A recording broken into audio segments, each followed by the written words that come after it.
Muchas gracias, buenos días. Para ir empezando y ir recuperando algo del tiempo por el retraso que ya hemos conversado, primero quiero agradecerles por la invitación. Yo creo que he tenido la oportunidad de participar en un par de reuniones de RCU y creo que lo importante es tener un espacio para poder compartir con otras universidades las propias experiencias, para que también entre nosotros sepamos por dónde no ir o por dónde sí ir, incluso de acuerdo a los tipos de carreras y tipos de cuestiones más institucionales que nos caracterizan. Y por supuesto, poder traerles nuestra propia experiencia en este tema, ¿sí? Ahora, cuando te piden una conferencia de evaluación de competencias, además que tengo que reducirla a 25 minutos, lo complicado del asunto es de qué estamos hablando cuando hablamos de evaluación y qué estamos hablando cuando hablamos de competencias. Patricia, que me ha antecedido, nos ha hablado bastante sobre qué implica el tema de competencias y el tema de los procesos de enseñanza-aprendizaje, pero la primera pregunta que uno se hace, que los docentes se hacen cuando uno tiene que trabajar el tema de evaluación de competencias, es qué implica evaluar. ¿Qué es eso? Porque hay varias palabras que usamos asociadas y que no necesariamente distinguimos. Usamos evaluar, usamos calificar, usamos otras palabras asociadas como nota, rendimiento, etc. Y claro, al final la gran duda que tenemos como docentes universitarios, y no solo docentes universitarios, el tema de evaluación en el país en general es un tema aún incipiente, ¿no? Y ya de manera particular, ¿qué implica la evaluación de competencias? Estamos hablando de qué cosa. Por un lado, sabemos que tenemos los perfiles de egreso por competencias. Entonces, ¿de qué me están hablando? Me están hablando de que estamos pensando en evaluar las competencias del perfil de egreso, o estamos hablando de que es posible encontrar algo de estas competencias en los cursos. ¿Y cómo llegan estas competencias a los cursos? Y aquí, distante a lo teórico, hay un montón de variedades de cómo cada carrera y cada conjunto de docentes y como plan de estudios ha ido aterrizando estos temas de planes de estudios cuando tienen un perfil por competencias. Entonces esa es la primera nota a pie de página antes de empezar todo esto. Puede ser que lo que yo les cuente no necesariamente se parezca en todo a cómo ustedes lo tienen definido. Y no es un tema de que lo mío esté bien y los de ustedes estén mal, o al revés, o hay que cambiar, no. Hay que tener cuidado con los términos y hay que tener que ubicarnos en los dos niveles. Entonces mi exposición va a tratar de lidiar con estos dos niveles. Por un lado, entre los sistemas de acreditación y evaluación tenemos que tener perfiles de evaluaciones, perfiles de competencias de egreso, y tenemos que tener sistemas de evaluaciones que reporten el avance de los estudiantes en el logro de las competencias de los perfiles de egreso, colocado en los estándares del CINEACE. Y por otro lado tenemos nosotros que cuando tenemos un plan de estudios por competencias debemos desarrollar estos aprendizajes a lo largo de los cursos.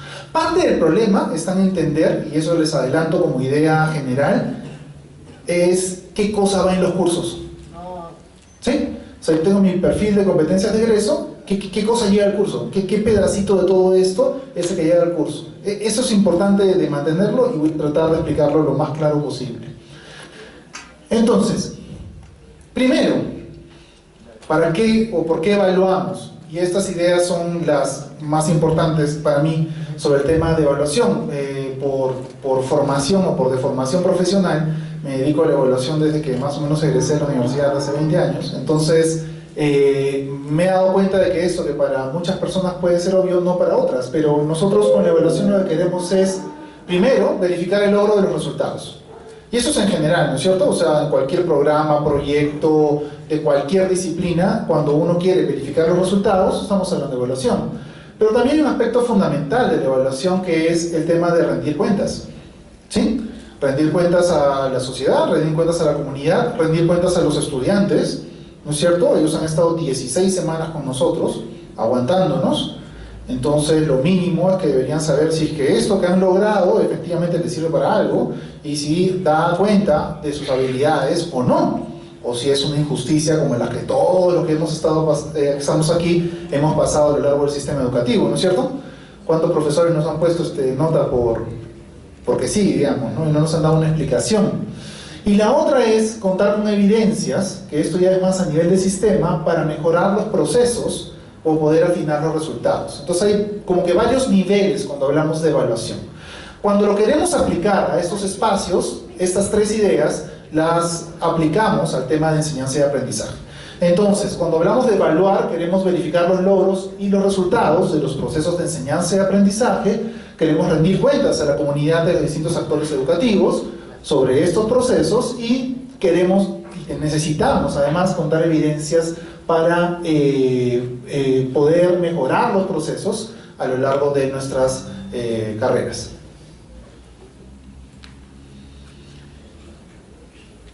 Dicho esto, ¿cuáles son las ideas principales a rescatar para hablar del tema de una evaluación que en el contexto que les acabo de explicar anteriormente sea pues significativa? Una cosa primera que es importante tener en cuenta es que los procesos de evaluación, a diferencia de la rigurosidad de la investigación académica, la investigación evaluativa incluso y la evaluación en sí, es flexible. Y tiene, o sea, ni siquiera es un debe, sino tiene la necesidad de adaptarse al entorno. Si yo genero un sistema donde la mitad de mis profesores no lo entienden o no quieren, entonces de eso va a caminar pues con cojo, ¿no? No va a poder darme información relevante. Entonces de repente planteo sistemas de evaluación que no se adaptan a la realidad de la carrera, sino que de frente tomamos pues el principio de la Universidad de Saturno, y la Universidad de Saturno pues tiene, no sé, pues tecnología del año 3000 y eso queremos hacer en nuestra universidad. Pero el tema es que nosotros trabajamos con una comunidad educativa e incluso pasa con los estudiantes. Psicología, la carrera a la que yo pertenezco, cambió de plan en el 2014. Y lo primero que pasó fue que los estudiantes llegaron, ¿no?, de los estudios generales, y ellos sabían por los estudiantes que habían progresado en la carrera cómo eran las cosas, y lo primero que dijeron es: ¿y por qué los profesores ahora nos dejan hacer tanto trabajo tonto? ¿Por qué tengo que hacer portafolio? ¿Sí? ¿Y por qué el profesor allá se vuelve creativo? Esta es una frase que mucho escuchado a mis estudiantes. Los profesores ahora se vuelven creativos. Profesor, usted dígame, ¿cuándo es mi control? ¿Sí? ¿Cuándo es mi parcial y cuándo es mi final? Estas cosas de evaluación continua, que no sé, que hago una actividad en la clase y eso me aporta a la rúbrica de no sé qué cosa y al desempeño. ¿Qué? No, profesor, por favor, o sea, no me complique la existencia. A mí dime las fechas en el calendario y cuándo tengo que hacer. Ah, y por favor, no se olvide decirme cuánto pesa. ¿No es cierto? Entonces, nosotros podemos estar en toda nuestra lógica de evaluación de competencias, de desempeño, ¿no?, en situación, y que el estudiante haga lo que tiene que hacer en un espacio más realista, y nuestro sistema de evaluación puede estar pensado así, pero el estudiante no está pensando en esa forma, y probablemente muchos de los profesores tampoco. La segunda cosa es entender que cuando evaluamos tenemos que evaluar más allá de buscar información, y ese es un tema importante porque estamos más acostumbrados a obtener el dato, que incluso a veces los sistemas de acreditación nos llevan por ahí, el porcentaje de gente que repite, el porcentaje de créditos aprobados, el tiempo de titulación, que es pura información, y no estamos tan acostumbrados a sentarnos a tomar decisiones o a pensar, ya, ¿y eso qué significa, no? ¿Y para qué sirve? O sea, ¿por qué necesitamos que repitan créditos menos? ¿O por qué necesitamos que obtengan el título más rápido? ¿O por qué nos estamos demorando en que se titulen? ¿No? O porque están demorando en terminar la carrera. No sé si les ha pasado a ustedes, pero la última novedad a la hora de hacer una evaluación con estudiantes en la universidad de por qué se estaban demorando en titularse, muchas de las razones iban como esto, y probablemente a ustedes ya les ha pasado similar o les puede pasar, y es: profesor, es que yo tengo otras actividades, por ejemplo, el yoga, pasear a mi perrito. Entonces, 6 cursos con 20 créditos es mucho, y he decidido, o sea, se está repitiendo en varios focus groups con varias carreras, hemos decidido que mejor no.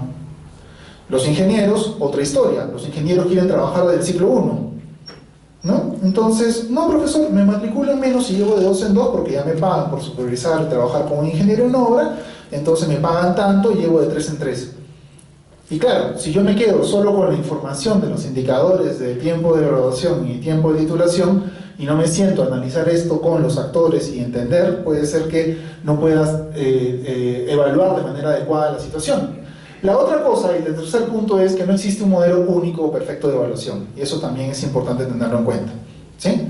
Entonces, cuando ustedes me pregunten, pero profesor, yo he visto que tal modelo y tal otro, yo les diré, bueno, sí, pues si funciona para tu carrera, muy bien. Y esto de acá es importante tener en cuenta, porque bastante tiempo se pierde, porque somos académicos y porque estamos acostumbrados a manejar en nuestras disciplinas un corpus de conocimiento que nos hace, pues, a veces un poquito poderosos. Entonces, a la hora de discutir entre profesores, pasa también esto. No, yo conozco el modelo tal que es mejor que el otro. Y no, yo conozco el modelo tal que otro. Y se pierden innumerables horas en pensar de que un modelo es mejor que el otro, en vez de tomar las decisiones, de ir tomando progresivamente decisiones que nos lleven justamente a estas evaluaciones más significativas. Y la otra es tener en cuenta que evaluar implica preguntar, observar, escuchar y buscar respuestas con las otras personas, ¿sí? Entonces, aplicado esto para la evaluación de competencias, aquí es importante primero adaptar todas estas ideas generales de la evaluación al ámbito de las ideas que también ya les ha explicado Patricia, y que tienen que ver con que si hablamos de evaluación de competencias, lo primero es, como ya hemos visto en los anteriores, recabar información. No solo es eso, pero lo primero es que tienes que recabar información. ¿Sobre qué? Sobre situaciones significativas, contextualizadas y reales. Y esa es la diferencia de una evaluación más tradicional o en otro contexto. Entonces, el problema está en cómo diseñamos situaciones significativas, contextualizadas y, yo diría, no tan reales, sino lo más parecido a los reales, ¿sí? Volviendo rapidito a la carrera de psicología, bueno, pues ahora que tenemos una gran cantidad de estudiantes, es imposible a todos ponerlos en la situación, porque además la ley del psicólogo no lo permite y no es ético, ponerlos en la situación de entrevistar a pacientes reales, ¿no es cierto? Igual pasa en la medicina, digamos, hay ciclos y momentos y hay otros en los que no se puede. Entonces hay veces que uno primero tiene que hacer situaciones simuladas y otras veces hacerlo ya más de características reales. La segunda idea que quiero compartirles es que debe estar orientado a la acción del estudiante, y esto es importante, ¿no? O sea, a veces nosotros pensamos en la evaluación de los aprendizajes en función de lo que nosotros hacemos. Quiero saber si esta fórmula que yo les di, ¿no? Efectivamente la recuerdan. Porque para mí es importantísima esa fórmula, y esa fórmula tiene que saber de memoria porque les va a dar la vida. Al día van a estar en un submarino en el fondo del mar, donde necesiten mandar una onda acústica que mida la distancia a la que están de la orilla, y en ese momento van a necesitar esa fórmula. Profesor de física, de acústica de la Católica. Entonces, claro, no está orientado a lo que el estudiante, o la acción que tiene que hacer el estudiante con la fórmula, ¿no es cierto? No está orientado a dónde tiene que aplicarla, ni para qué, ni en dónde, sino está pensado en función de que el profesor piensa que debe ser recordada. Y así, como la fórmula que puede ser, lo estoy caracterizando a propósito, puede ser cualquier otro concepto complejo de nuestras disciplinas, ¿no? Entonces, con conceptos complejos, yo como profesor pienso, el estudiante tiene que darme cuenta a mí de que lo está diciendo más o menos como los grandes autores de la tradición disciplinar lo dicen, en vez de estar pensado en qué tiene que hacer el estudiante con este conocimiento y a partir de eso diseñar las tareas auténticas de evaluación. Y la tercera idea que quiero compartir respecto a la evaluación de competencias es que, claro, no implica cambiar completamente las herramientas de evaluación. Y ahí hay que tener cuidado, porque tampoco es que vamos a pasar, como también dijo Patricia, al 100% portafolio. Si les vuelvo el ejemplo de los estudiantes de la carrera de psicología, lo primero que van a decir es, si tienes el curso 1, el curso 2, el curso 3 y el curso 4 con portafolio, ya lo tienes aburridos a cuánto, ¿no es cierto? Y ojo, que muchas de esas herramientas que a nosotros nos parecen modernas, ya en la educación básica las usan. Entonces no es que los estudiantes no las conozcan, entonces llegan y ya saben a qué van. Entonces también van a saber si nosotros la estamos, digamos, sobreusando o no la estamos usando bien, y también saben obviamente cómo adaptarse a ellas, ¿no? Entonces yo creo que la idea es ir progresando a una evaluación más auténtica, ¿sí? Es decir, démonos y digamos cómo estamos evaluando ahorita los cursos. La segunda cosa que yo diría es qué profesores que estamos en este departamento o en esta facultad estamos dispuestos a intentar ciertos cambios. Eso nos sentamos a conversar porque ya sabemos que algunos no van a cambiar, entonces ya Eso en educación superior no se los tengo que contar, ¿no es cierto? Entonces, si ya ese grupo no quiere cambiar, ya, ok, sigue con tu examen escrito, nosotros pensemos algunas nuevas formas y vayamos progresando a evaluaciones más auténticas. Y esto es importante, porque todo cambio radical, no, o sea, y en la experiencia universitaria de la nuestra, ha pasado eso, ¿no? Carreras que han hecho cambios radicales se han estrellado de maneras complicadas de resolver posteriormente, ¿no? Porque incluso los estudiantes, han habido muchísimos reclamos de los estudiantes y otra serie de cosas, ¿no? Entonces es importante que uno vaya progresando, ¿no? O sea, primero, no existe modelo perfecto, tenemos que empezar a pensar en situaciones significativas, más reales de evaluación, en donde el estudiante haga algo. Entonces la pregunta que yo tengo que hacerme, y si se llevan eso de esta conferencia ya está, ¿no es cierto?, es qué cosa tiene que hacer el estudiante respecto a, en este curso, sobre esta determinada capacidad o habilidad. ¿Sí? Bueno, hay varios pasos conocidos que también ustedes ya deben conocerlos, no quiero aburrirlos con este tema, pero obviamente lo primero que tenemos que hacer es planificar, lo segundo que tenemos que hacer es diseñar la evaluación, recolectar información, analizarla y tomar decisiones. En nuestra experiencia, lo que pasa es que los profesores suelen involucrarse hasta por aquí, aquí ya los hacen solos y aquí ya los perdimos, más o menos. Entonces la intervención fue exitosa, pero el paciente murió, ¿no? Entonces lo llegamos a planificar, diseñamos sus instrumentos, situaciones, recolectaron información, se emocionaron, dijeron, no, ya solito yo corrijo porque hay que entregar notas hasta el 24 de julio, y aquí los perdimos, ¿no? Entonces, eso es importante. Me he robado una frase de un psicólogo famoso que se llama Colbert, por si acaso. Estos pasos son importantes de retomar, y acá sí voy a hablar de dos niveles, ¿no? Porque voy a responder dos preguntas al mismo tiempo, ¿sí? Si hablamos de evaluación de competencias en educación superior, tenemos que resolver dos preguntas, que la retomo del inicio. ¿Cómo evaluamos las competencias del perfil de egreso y su progresión? Y cómo evaluamos en los cursos aquello que se hace en los cursos que aportan estas competencias. El tema está en los nombrecitos de cómo ponen esas cosas, que le voy a llamar hasta ahorita cosas, en los cursos, que vamos a llegar ahí. Entonces, si estamos hablando a nivel de programa, la pregunta es ¿en qué momento vamos a evaluarlas? ¿Sí? Y eso también es importante. Por ahí escuché que acá en la UNSO tenían, bueno, las de ICACIT de ingeniería sí las tienen, que lo conocía, no sabía que tenían una de IBET, pero lo que van a pedir a cualquiera de ingeniería en los sistemas IBET, ICACIT o cualquiera que pertenezca al Acuerdo de Washington es que tengan un sistema continuo de evaluación de competencias de los perfiles. Eso, ¿sí? SINASA también lo pide, pero claro, va a ser para los que están obligados a acreditarse. Esto es importante porque, primero, no se pueden evaluar todas todo el tiempo, ¿sí? No hay vida, no hay plata y no hay profesores para hacer eso. Entonces, además de todo eso, tenemos que ser creativos, y lo importante es ver en qué momentos se van a evaluar, cuáles de estas competencias vamos a evaluar y con qué recursos contamos para evaluar las competencias. Por ejemplo, Derecho en nuestra universidad decidió hacer un modelo que se llama de estaciones, en donde los chicos venían y tenían que estar 10 minutos en unas 8 o 9 estaciones. Les habían dado un caso una semana antes. Obviamente teníamos miedo de que no lo hicieran y no lo leyeran, pero como los de Derecho siempre están asustados que les van a tomar controles sorpresas en nuestra universidad, que también me parece una injusticia, automáticamente pensaron de que eso tenía nota, entonces leyeron. Pasaron por cada una, y ojo, voy diciendo varias ideas que tienen que ver con lo que decía Patricia de las cosas que no están bien en la educación tradicional, ¿no? Pasaron por todas estas cosas, cada estudiante fue 10 minutos, eran 100 estudiantes, hagan sus multiplicaciones, y se necesitó como 12 profesores. La primera vez todos emocionados, ¿no? La segunda vez preguntaron, ¿y cuánto nos van a pagar? ¿No? Y los abogados cobran por hora. Entonces, ¿era posible sostener ese sistema? La otra cosa ¿es suficiente 10 minutos para que un estudiante pueda realizar toda una argumentación jurídica? No, claro que no.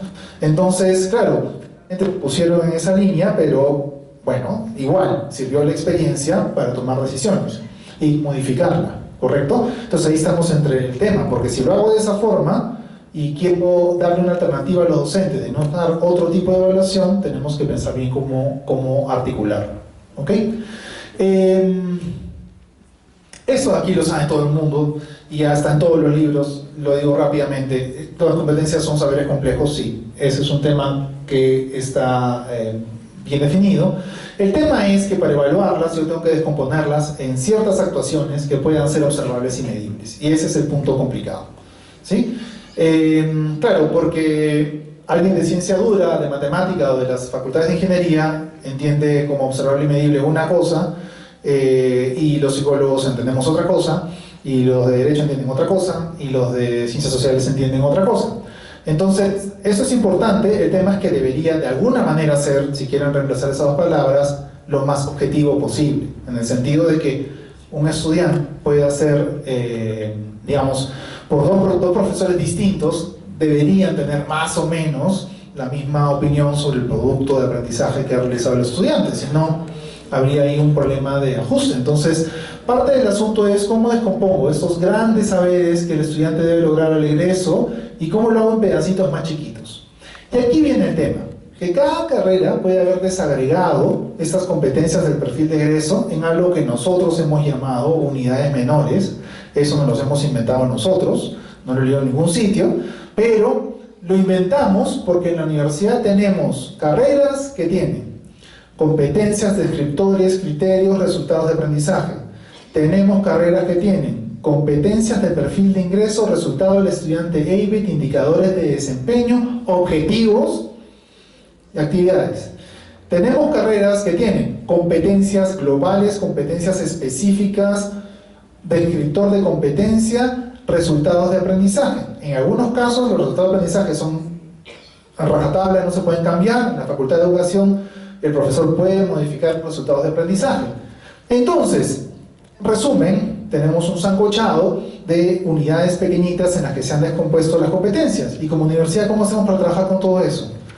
Ahí vienen las unidades menores. Es decir, cada quien en un plan de estudios lo ha desarrollado en varias de estas palabras. Yo entiendo en estricto las tradiciones curriculares, las cuales respeto mucho y que son desarrolladas desde la pedagogía, que eso tiene varios nombres y deberían ir en una secuencia. Pero el problema es, por ejemplo, que ingeniería, que responde a un sistema de acreditación distinto, es muy complicado hacerles cambiar al lenguaje o manejar dos lenguajes al mismo tiempo.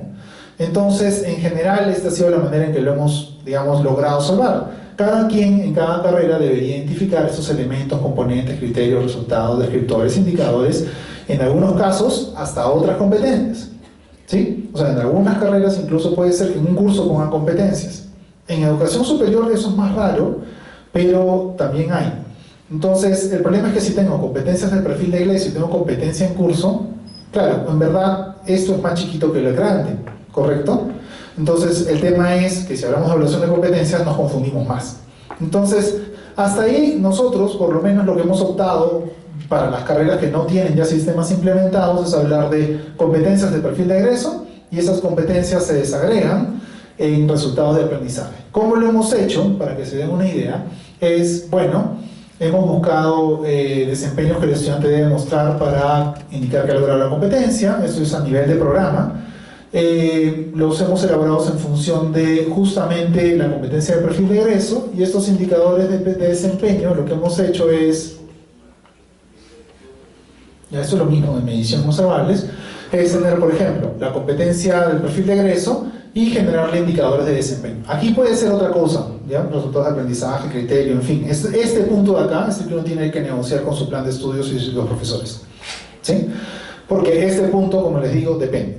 En ingeniería es indicador de desempeño, y claro, si tienes un experimento de ingeniería donde interpreta los resultados de acuerdo a los modelos teóricos, bueno, los indicadores que buscaron, en este caso los profesores, esto es no teórico, esto es de la vida real, es ejecuta el diseño del plan experimental, obtiene información según las variables, compara los resultados del experimento con los modelos teóricos y explica las diferencias observadas. Son sus 4 desempeños, ¿sí? Que podrían ser sus 4 criterios, que podrían ser los resultados de aprendizaje, y eso está metido en varios cursos. El tema es que, y eso sí lo hemos ido viendo, es que una cosa fundamental para poder trabajar la evaluación de competencias de los programas a lo largo de cómo progresan los estudiantes es que nosotros podamos tener la competencia Y estos indicadores, criterios, resultados, en algo que los educadores llaman mapeo curricular, ¿sí? Y que en este caso le hemos puesto mapa de indicadores, podría ser mapeo curricular, en el cual uno trata de buscar en dónde están los cursos, ¿correcto?, con sus códigos, y estos indicadores de desempeño en qué cursos están ubicados. El 4.1, por ejemplo, se enseña en quinto ciclo en estos dos cursos, en sexto ciclo en este, en octavo en este, en noveno en este. El 4.2 igual, de manera similar. Y el 4.4, si se dan cuenta, solo se hace en los ciclos más avanzados. Este de acá es un asunto fundamental. ¿Por qué? Cuando hicimos esto, descubrimos que el curso obligatorio que yo dicto no aportaba en nada a la competencia del perfil de egreso. ¿Qué les parece? Entonces, ¿cómo apareció ese curso? ¿Y se acuerdan? ¿No? Nadie se acuerda. Y no es que era un curso que, mi propiedad, y yo no quiero que me lo quiten. No, no, no. Todo el mundo dictaba el curso, todo el mundo sabía que existía, todo el mundo sabía por qué estaba ahí, pero no estaba en el perfil de egreso. No aportaba en nada, o sea, no tenía nada que ver. Y así, en varias carreras, hemos encontrado varios cursos de esa naturaleza, lo cual ya es una fuente de información para tomar decisiones y modificar, juntar, reensamblar ciertos cursos. Entonces, también de lo que hemos hecho es decidir dónde recogemos la evidencia. La evidencia decidimos recogerla, en este caso para esta competencia, lo más al final posible.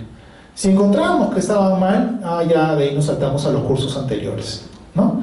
Pero esto es a nivel de programa, es decir, acá debería haber algún producto de algún experimento, de una investigación con experimentos en ingeniería, que yo pudiera tomar de las clases, incluso puedo muestrearlo, y lo puedo agarrar y mirar, analizar por los mismos docentes o por otros docentes, y debería ser el nivel de logro esperado, de acuerdo al plan de estudios. Cuando se recogen las evidencias para hacer esto, la pregunta es: ¿en qué actividad de evaluación los estudiantes pueden demostrar el logro de la competencia? Y esta pregunta es probablemente la que tiene que hacerse tanto para curso como para programa, ¿sí? No en todas es posible. Hay cosas, y ojo que es importante, nuestras disciplinas requieren dominio conceptual. Entonces, inevitablemente, debemos pasar por esa parte en cualquier disciplina en la cual tenemos que aprender ciertos conceptos. Y algunos, ya hay que ser bien creativos, pero hay algunos que ya, yo me encontré con varios ahorita, no le voy a poner alguna psicología, ¿no? Pero hay algunos que ya es imposible. Si no te los aprendes casi de memoria al principio, no hay manera, ¿sí? Anatomía en los cursos primeros de medicina, por ejemplo, es un clásico del aprendizaje memorístico sí o sí, ¿no? Derecho tiene su cuota, y así cada disciplina tiene una cuota de aprendizaje, lo que llamaba Patricia saber disciplinar, digamos, que es importante.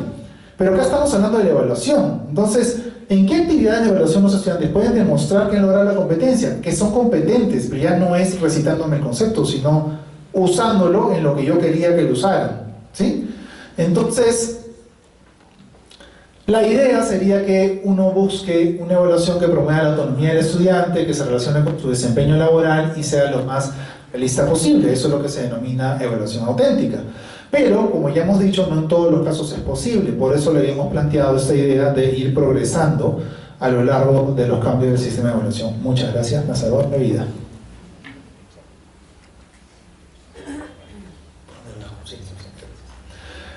Lo segundo es los recursos, digamos, y esta es una palabra que en algunos modelos de competencia se usa, que es los contenidos de aprendizaje, las actitudes, los recursos, etcétera, que van a ser evaluados, que el estudiante debe utilizar en este caso. Incluye lo que él trae, lo que ha aprendido, como otros recursos, que pueden ser los que están en un laboratorio, o como los que están en un software, etcétera, ¿no?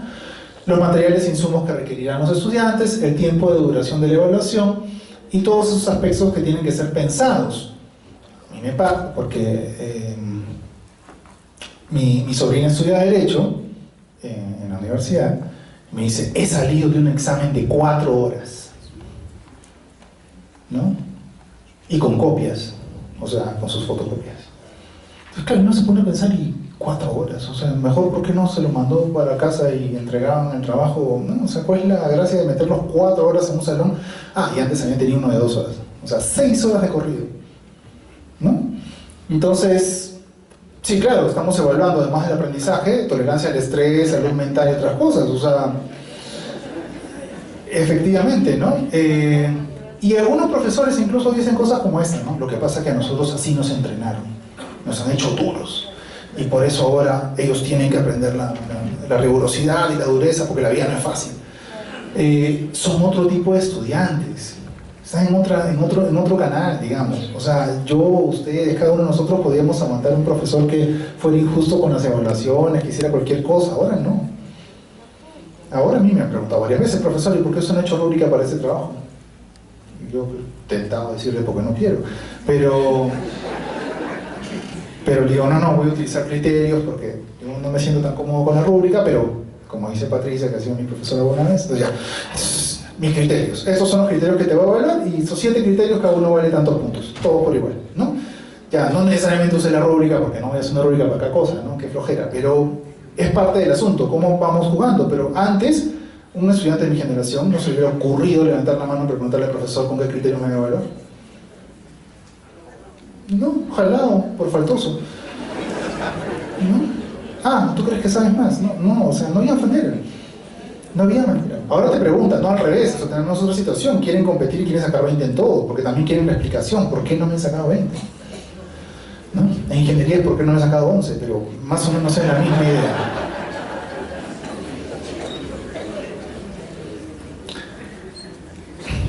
Bueno, pero profesor, usted me está acá palabreando, ¿no? Esta es una evaluación de competencias y me está hablando del programa. ¿Cómo se relaciona la evaluación de perfiles de egreso con la evaluación de aula? Y ahí viene el tema importante. El tema importante es que para la evaluación de aula debería haber una concordancia entre varias cosas, llamémosle como quieran. Los objetivos le he puesto acá porque es lo más clásico que todos conocemos y nos entendemos todos, ¿correcto? Slash metas, slash resultados de aprendizaje, en otras palabras, aquello que quieren lograr en ese curso, ¿sí? Pero este de acá, como hemos visto en el anterior, está enganchado con otros cursos, ¿sí? Y una de las cosas interesantes que hemos visto cuando hemos hecho la evaluación de competencias de programa y hemos escogido cursos y varios profesores para leer los productos, es que los profesores han descubierto cosas que uno parecerían increíbles, pero pasan y ustedes saben que pasan, y es, oye, yo no sabía que tú necesitabas que yo enseñara eso para el siguiente ciclo, ¿por qué no me dijiste? Y el otro pata, pero todo eso fue en contabilidad. Hicieron un análisis financiero XY, hicieron su prueba de corte, lo sentaron en un laboratorio, le trajeron su factura, su Excel, todo. 3 horas, ¡ah! ¡Plum! 55% en proceso.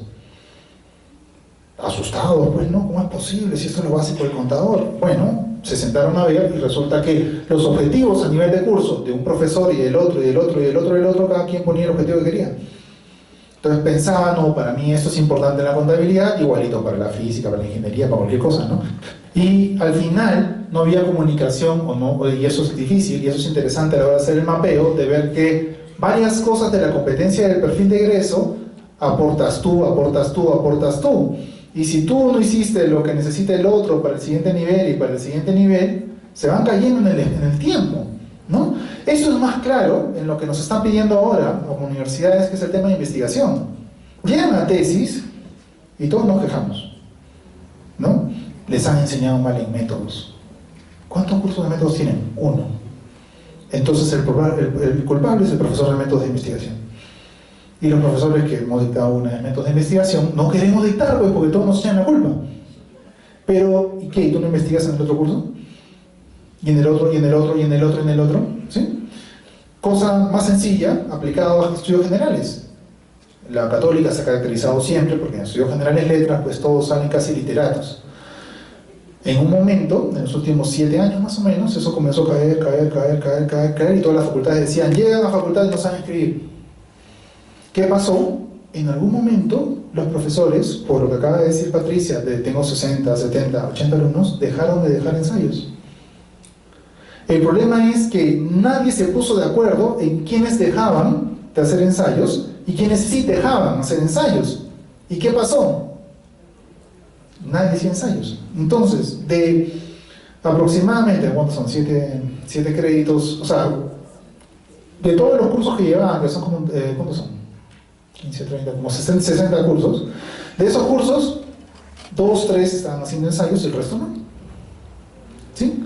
Entonces, eso es importante a nivel de aula, entender que nuestros objetivos implican también qué recursos cognitivos, instrumentales, específicos y el propio estudiante va a usar, pero esto tiene que estar alineado con dos cosas que a veces no pensamos, y es, los métodos de enseñanza que les ha contado Patricia tienen que estar alineados con esos objetivos y por tanto tienen que estar alineados con las evaluaciones, ¿sí? Y esta cosa que se llama triple concordancia, propuesta en este libro de Leclerc y Cabrera, que es muy interesante, me pareció a mí una idea fundamental y súper práctica.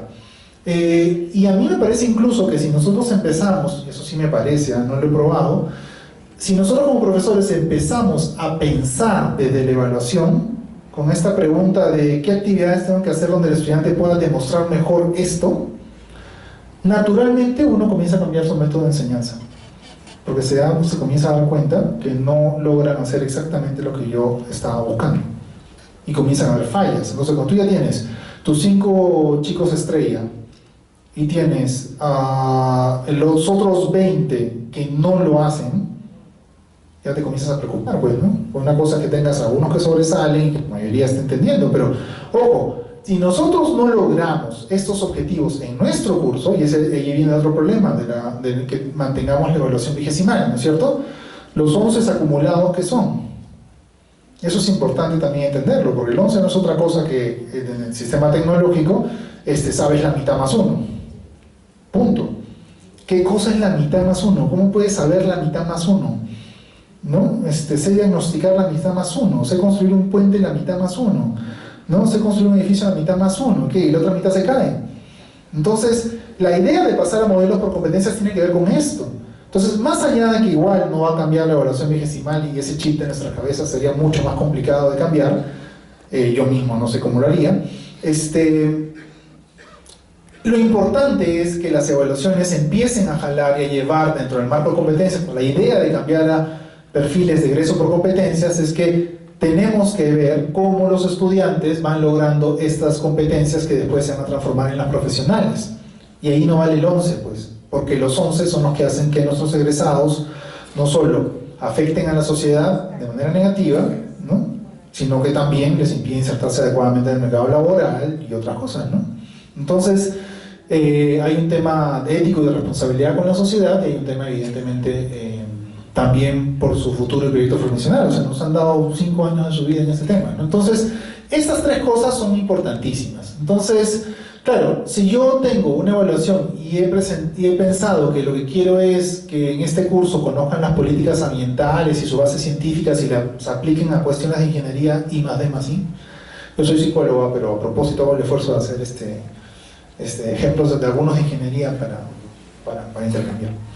Entonces, ¿cómo vas a ver eso? O sea, ¿cómo me lo va a demostrar? Entonces, claro, yo puedo pensar que al final me tiene que presentar un proyecto y tiene que demostrar las bases, el análisis que ha realizado, pero para eso, en la metodología, yo no puedo pedirle que al final me demuestre un proyecto y lo sustente si la metodología es algo alejado a un curso o un proyecto integrador donde puedan hacer esas integraciones, ¿no? O sea, no le puedo pedir en la evaluación lo que en el método de enseñanza no le he dado, ¿sí?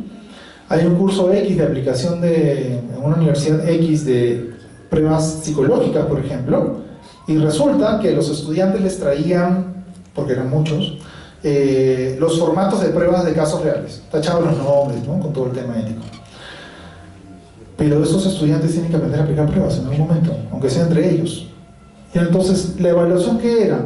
¿Y cuál era el objetivo del curso? El objetivo del curso es que conozcas aplicar una prueba psicológica y hagas un informe psicológico, ¿sí? Ya, entonces, pero si el método es basado en pura simulación, ¿cómo va a poder demostrar al final del curso que sabe aplicar una prueba psicológica con personas? No puede, pues. Entonces, eso implica revisiones, ¿sí? Y todo esto, este cursito solito, va contribuyendo a las competencias del perfil de egreso del plan de estudios, ¿sí? Entonces, esos 2 niveles son los que son difíciles, o sea, no es fácil que mantener a la vista. Ya termino. Bien, ¿qué evaluar? Acá hay 2 cosas, ¿no? ¿Evalúo competencias o evalúo recursos? Digamos, esta definición lo que trata de decir es que yo puedo agarrar y medir un recurso en forma aislada, ¿sí? Que es lo que estamos más acostumbrados. ¿Qué es un recurso? Por ejemplo, en este caso he puesto el ejemplo ahí así de psicólogos, que es el estudiante debe saber utilizar el formato de citación APA, que es el formato científico que usamos los psicólogos. Entonces, claro, yo puedo volver ese recurso solito, sí, puedo volver ese recurso solito, no hay ningún problema, o sea, no está prohibido, no todo tiene que ser una evaluación súper compleja. O sea, puedo valer este recurso porque si no le volví al principio, créanme, eso le pasa a la Facultad de Educación, jalan el APA hasta no sé cuánto, qué número de ciclo porque no lo quieren usar y no le evalúan, no le dan tanta importancia, entonces los estudiantes dicen, ah, pero si ese es un puntito, pues. Como es un puntito del trabajo, y el formato en ese caso es importante. Esto evidentemente tiene algo que se llama, tiene más validez teórica, pero tiene mayor validez ecológica. ¿Qué significa esto? O sea, tiene mayor validez en eso que nosotros conocemos dentro de la materia disciplinar de nuestras disciplinas, pero tiene menor validez en el sentido de que está más lejano al campo de la realidad. En cambio, las evaluaciones que implican usar varios tipos de recursos en simultáneos, y esa podría ser nuestro indicador de que ustedes están evaluando por competencias, es que ustedes hagan que el estudiante tenga que movilizar varios recursos en simultáneo. Si ustedes se dan cuenta que tienen una evaluación que los estudiantes movilizan varios recursos, están más en este lado, ¿sí? Y hay mayor validez ecológica en el sentido de que a esto de validez ecológica le llaman, que se parece más a la realidad, ¿no? Puede ser menor validez teórica en el sentido de que a veces, en muchos desempeños, los estudiantes aplican, ya por experiencia también, atajo, cosas más, y no necesariamente pueden demostrar esta parte que también es importante, el concepto puro y duro, ¿no? Y eso es probablemente, yo diría, a veces alguna de sus ventajas, pero lo puedo complementar con una evaluación de recursos. Traducción. Yo puedo evaluar como un proyecto integrador a mis estudiantes, lo cual no significa que tengan una evaluación número 1 en la semana 4, donde evalúo conceptos. ¿Sí? Tal cual, pueden evaluarlos, no hay ningún problema. El tema es que, nuevamente, mientras más recursos hayan en conjunto, vamos a poder tener mayor cantidad de evidencias. ¿Sí? Entonces, en un enfoque por competencias debemos descartar las evaluaciones de los recursos particulares, como pueden ser los conceptuales en los cursos, ¿no? Se sugiere implementar un sistema de evaluación variado que mida recursos aislados o varios movilizados. Lo que sí debería hacer es, digamos, que debemos saber en qué cursos es pertinente. Hay varios ejemplos de cada una de las disciplinas que tenemos, en las cuales hay cursos, en psicología, por ejemplo, hay un curso súper duro de procesos cognitivos, en donde es bien difícil que no haya una evaluación de competencia, porque todo eso es en laboratorio y es el curso inicial en que tienen que entender todas las cosas, o sea, es muy difícil.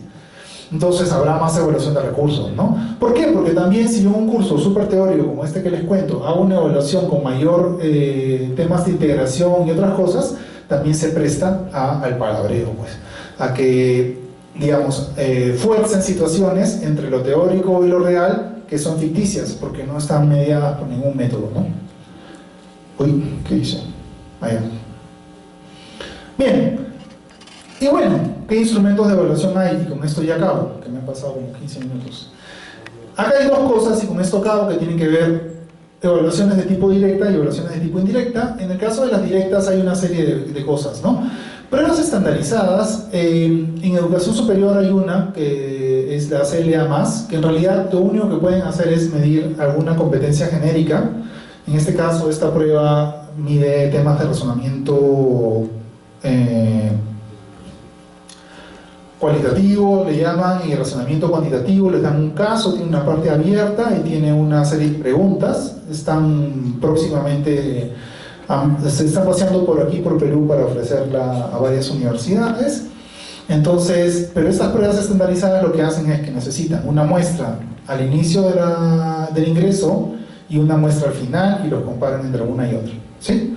Ojo, una prueba estandarizada no es una prueba de curso, de clase, que yo hago solamente porque le pongo opción múltiple. Esto implica justamente que hay digamos, una población de comparación para saber efectivamente que se logran las cosas. La de elaboración propia son estas otras, que esas generalmente son los exámenes objetivos desarrollados por docentes. Aquí es donde uno también puede forzar a que haya más integración. En vez de preguntar una respuesta múltiple por un concepto que tienen que recuperar de memoria, puedo crear una situación en la cual tengan que aplicar ese concepto y hacer una respuesta abierta pero corta. Bueno, están los trabajos de clase, las simulaciones, que ustedes las conocen. las entrevistas por competencia y el portafolio, ¿no? Como métodos directos. Y algunos métodos indirectos suelen ser, y eso se usa más en evaluación de competencias de perfil, y son aceptados también por las acreditadoras, no al 100, o sea, no puedes hacer todo con esto, pero puedes tener algunos hechos con esta metodología, que es el uso de encuestas, entrevistas, grupos focales o ensayos reflexivos. Obviamente en los ensayos reflexivos pues el estudiante puede que ha logrado o no ha logrado, creer que no ha logrado, ¿sí? Pero incluso que el estudiante nos reporte que él cree que ha logrado un montón de cosas y nosotros tenemos evidencia de que no tanto, es importante, porque esa es una cosa fundamental en temas de aprendizaje autónomo, ¿sí? O sea, si uno no es capaz de darse cuenta exactamente qué no sabe y qué le falta saber, entonces no puede tomar decisiones estratégicas para su aprendizaje. Por eso esos ensayos son importantes, ¿sí? Estos de acá suelen usarse más en evaluaciones de programa. Bueno, y finalmente hay que tomar decisiones con todo esto, ¿no? Entonces, claro, ¿qué resultados podemos tener en la evaluación de competencias? Bueno, si tengo que resumir todo esto en dos cosas, es si alcanzamos los niveles esperados de logro, vamos bien, pero aún así, si vamos bien, hay que preguntarnos qué estamos haciendo bien, qué oportunidades, actividades, estrategias han permitido alcanzar estos resultados. Ahora, porque por ejemplo iba bien hasta que no sabemos muy bien por qué se duplicó la cantidad de estudiantes en esas carreras, y íbamos bien cuando eran 70 por promoción, ya no nos va tan bien ahora que somos 200 y más profesores con magíster y todo lo que ustedes ya saben, no nos va tan bien. Entonces, el otro problema es no se alcanzaron los niveles de logro, y acá es interesante, nosotros por lo menos el gran esfuerzo que hemos hecho como oficina de evaluación es ayudar a los profesores a sentarse en talleres cortos, chiquitos, de 2 horas, a tomar decisiones sobre estas evaluaciones. Y eso es una parte que no se hace y sí les recomiendo que algún día lo hagan. Parece increíble, pero a la hora que se sientan y ven las cosas, se comienzan a descubrir temas que antes no se conversaban o que no estaban claros. Entonces, se están dando las suficientes oportunidades, pero más importante, hay secuencia y articulación de los cursos, ¿sí?, que permiten el logro progresivo de las competencias, y esta pregunta siempre salta cada vez que no se han alcanzado los logros. Porque claro, la primera respuesta es: los estudiantes nos vienen mal de la secundaria, y los de secundaria dirán que es de primaria, y los de primaria dirán de inicial, y el inicial dirá que es culpa de la mamá, y así hasta que lleguemos al principio de los tiempos. Pero el tema es: ¿qué hacemos nosotros? Que tenemos la responsabilidad de trabajar con esos estudiantes en nuestro cargo, ¿no? Entonces, esta parte es importante. Y ya con esto sería un montón de aporte a cómo se va mejorando el tema de los planes de estudios, ¿no? Nosotros hemos usado este tipo de información para formular acciones de mejora, pero no como este plan de mejora que archivamos y lo volvemos a abrir después de 6 años para reacreditarnos, sino tratar justamente, por lo menos en esta parte de la evaluación y de las mejoras, sí, a la hora de pedir, por ejemplo, cambios curriculares, que la ley ahora nos pone fechas y momentos, que no sean cambios locos, ¿no? O a la loca. Ha habido carreras que presentaron cambios radicales, ¿y en base a qué? ¿Sí? O cursos, que no le conviertan los cursos por tales otros, ya, ¿y en base a qué? ¿Van a mejorar el logro de competencias de perfil de egreso de tus estudiantes o no? ¿Están respondiendo a una demanda laboral externa? O sea, ¿en base a qué cambiamos? ¿No? Entonces, este tipo de cosas nos han ayudado a tomar decisiones en base a lo que los estudiantes van logrando y a lo que nosotros ya sabemos que son partes de las demandas de la sociedad. Y bueno, eso sería todo. Muchas gracias.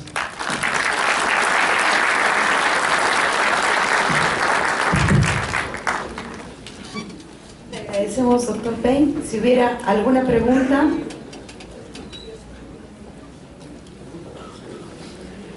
Muy bien, les agradecemos también. Perdón, yo soy muy preguntón, soy profesor muy preguntón, y como todo abogado tiene que quedarse con el grito más del tintero. Me parece estupendo, pero considero que se debe replantear también un poco este aspecto de la evaluación. Howard Gardner, que seguramente conoce, habla de las inteligencias múltiples. Y si no todos aprendemos de la misma manera, tenemos que facilitar diferentes formas de evaluar también. Sucede que en universidades, acabo de estar en un congreso precisamente de educación jurídica, que es el área que estoy desarrollando aquí en Perú, y se está planteando que en cada disciplina se reoriente la pedagogía y la forma de evaluar por competencias de cara a determinada especialidad profesional. Por ejemplo, los arquitectos no conocen o no manejan competencias que de pronto los abogados, y los ingenieros, y los sociólogos, los de humanidades, sociología. Entonces considero que también el tema de la evaluación, por lo menos en América Latina, tiene que replantearse desde la perspectiva de cómo aprende el alumno y cómo necesita evaluarse, e inclusive, algo que creo que no han mencionado, es cómo incorporamos la autoevaluación, porque el alumno también tiene que evaluarse y debe desarrollarse una área de heteroevaluación, donde el profesor y el alumno también incorpore esas competencias personales, profesionales, y no solamente en el ámbito académico, no para el futuro, ¿no? Entonces, considero que esas áreas en la evaluación de competencias también deben incorporarse. El cómo aprendemos, cada quien, y el cómo el alumno también se incorpora en el proceso de autoevaluación, que no se contempla. Por eso no, el alumno, ¿cómo se va a evaluar? Yo he escuchado, estaba en un curso de profesores abogados que enseñan, y el abogado realmente no tiene experiencia pedagógica, no la tenemos, y entonces dice, ¿cómo pues se va a evaluar el alumno? ¿Por qué se va a evaluar si yo soy el que le estoy enseñando? Eso. Bien, ahí habría que hacer dos comentarios, digamos, que dan para bastante. Efectivamente, en cada disciplina hay varias revistas especializadas en la enseñanza de la propia disciplina, ¿no? O sea, hay varios journals de derecho, de psicología, donde también se proponen formas distintas. Yo ahí sería una diferencia. Hay, y eso sí está por lo menos en el léxico oficial de que tenemos del CNEACE, hay estos dos grupos de competencias del perfil de egreso, ¿no? Estas competencias que le estamos llamando genéricas, ¿sí? En las cuales son comunes a todos, o sea, un arquitecto, un abogado, un ingeniero deberían estar en las mismas condiciones de poder exponer ante un público como este, por ejemplo, ¿no es cierto? Y bueno, eso se define, se gradúa exactamente, ¿no? En este caso, para el tema de competencias genéricas yo sí diría. Ahora, entre otro punto de aprendizaje sí tendríamos para discutir para largo.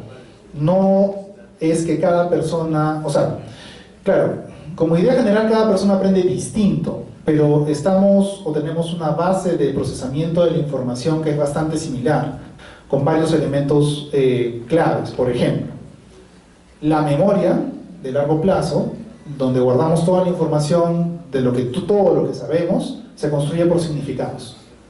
Eso es independientemente de la carrera. Y justamente porque la memoria se construye en base a significados, todos recordamos más los hechos significativos, y lo habrán visto también como que sí, ¿no? No necesariamente, porque a veces también algunas cosas se vuelven receta, ¿no? Yo cada rato en Facebook leo un montón de gente que comparte esta cosa de que hay que emocionarse para aprender, ¿no? Si tuviéramos que estar emocionados 100% del tiempo para aprender, complicado, no sé, yo me encanta la estadística, pero tampoco me emociona, ¿no? En el sentido estricto. Entonces ahí hay que tener cuidado porque, digamos, hay varias estructuras y formas de cómo las personas aprenden que justamente son sobre las que se sostienen todos esos sistemas que se proponen de aprendizaje. Efectivamente, hay una adaptación que tiene que hacer la disciplina, que probablemente tomará años, porque la pedagogía no es una cosa que sea la competencia, estaba en las competencias que planteaba Patricia, citando a Zabalza, ¿no? Yo me he centrado en una, que es la competencia 8 de evaluación, digamos, pero están todas las otras que tienen que ver con estos aspectos que tú comentas. Pero sí, yo creo que hay que tener cuidado, o sea, tampoco podemos relativizar tanto el asunto que perdamos de vista que en un trabajo que todos como docentes en las distintas universidades estamos tratando de empezar, no tengamos algunos puntos en común. A nosotros, por lo menos como experiencia, nos han enriquecido más partir por las cosas en común que por cosas específicas distintas. Donde sí ha habido cosas distintas, por ejemplo, que es lo más claro, por ejemplo, ya que he citado arquitectura, es en los talleres de arquitectura, ¿no? La forma de evaluar taller de arquitectura, que tienen un montón de créditos y un montón de horas, sí, por ejemplo, tiene distinto, pero al final también son públicas. Entonces, compartimos nuestras distintas dificultades al respecto, ¿no? Entonces, porque si vamos a la parte práctica, con nuestros salones de 60 o 70, 80 estudiantes, claro, uno tiene que proveer la mayor cantidad de oportunidades para que puedan aprender, no necesariamente vamos a poder proveer todas las formas de evaluación posible, ¿no? Y eso sí creo que es un ajuste complicado ya entre un profesor experto, digamos, en enseñanza y uno que va mejorando y que tiene un plan de mejora, digamos. Yo creo que ahí hay varias cosas o varios caminos. Sí, estoy de acuerdo contigo, ¿no?, en esos aspectos, pero sí considero que hay que también tener en cuenta que los estudiantes tienen una base en común, digamos, ¿no? Como por ejemplo esto, aprenden dándole significado. Si las cosas tienen significado, yo las recuerdo. Y eso, por ejemplo, es una característica fundamental. Otra sería la motivación. Si el estudiante quiere o decide aprender por él mismo, y yo no lo obligo, que es una cosa súper complicada, va a tener mayor éxito, y hay un montón de investigaciones de esas, incluso aquí en el Perú, sobre eso, en educación superior. Pueden buscar a la profesora Lenia Matos, tiene varias tesis sobre ese tema, de motivación y aprendizaje en educación superior. Entonces, claro, hay muchas variables, ¿no?, efectivamente, que nos sumaría muchísimas para conversar. Gracias.